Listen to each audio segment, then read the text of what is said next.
गांधी जी के ऊपर षड्यंत्र चलते आ रहा है। पहले भी गुजरात सरकार ने उसका डिस्क्वालीफाई करने का साजिश किया है। अभी फिर जो भी बात कहे वो बात पे राहुल गांधी की टिक्के है।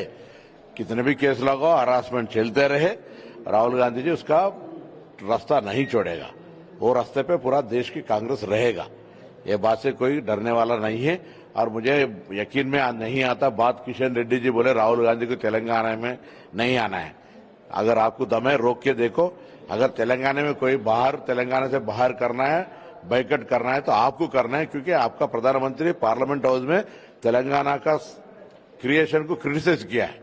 आपका डीएनए चेक कर लेना है तेलंगाना का। राहुल गांधी ने तेलंगाना बनाया, तेलंगाना पूरा उसके साथ में हक है उसको। ऐसी बात मत कहे। राहुल गांधी के ऊपर कहने की हक नहीं है आपके ऊपर। किशन रेड्डी जी सोच समझकर बात करिए।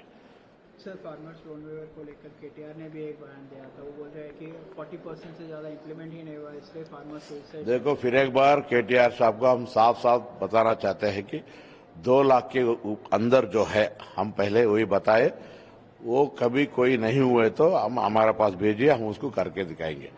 2 लाख के ऊपर के लोगों को नहीं हुआ पक्का। हमने उसका वादा नहीं किया था, तो उसको साफ साफ समझने की कोशिश कर रहे हैं। 10 साल सरकार चलाया हो, उसको वो मिनिमम कॉमन सेंस रहना चाहिए।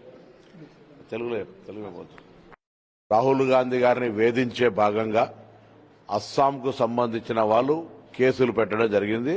అయినా రాహుల్ గాంధీ గారు తన దిశా దశను వదిలిపెట్టడు. భారతీయ జనతా పార్టీ అన్ని వేధింపులు గురి చేసిన, గతంలో గుజరాత్ కు సంబంధించి ఆయనను డిస్క్వాలిఫై చేసినా ఎన్నడూ భయపడలేదు. తన విధానము ఈ భారత రాజ్యాంగాన్ని రక్షించడానికి పోరాటం కొనసాగిస్తూనే వారెంబడి మొత్తం దేశ కాంగ్రెస్ ఉంటుంది.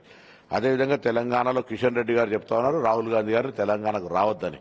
అసలు మీ రక్త పరీక్ష డిఎన్ఏ చేసుకోండి. మీ ప్రధానమంత్రి పార్లమెంటు సాక్షిగా తెలంగాణను క్రిటిసైజ్ చేస్తే మాట్లాడడం చేతగాని మీరు తెలంగాణ ఏర్పాటుకు సంబంధించి శాసనసభకు రాజీనామా ఇవ్వండి తప్పించుకుపోయిన మీరు తెలంగాణకు సంబంధించి ఎలా రాహుల్ గాంధీని రావద్దనే హక్కు లేదు.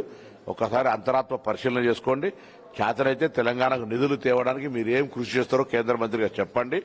10 సంవత్సరాలుగా కేంద్రంలో ఉన్న అధికార ప్రభుత్వం తెలంగాణకు ఏమిచ్చిందో చెప్పండి. అంతేగాని అవన్నీ మరిన్ని ట్రెండింగ్ వీడియోల కోసం న్యూస్ 18 తెలుగు యూట్యూబ్ ఛానల్ ను సబ్స్క్రైబ్ చేసుకోండి.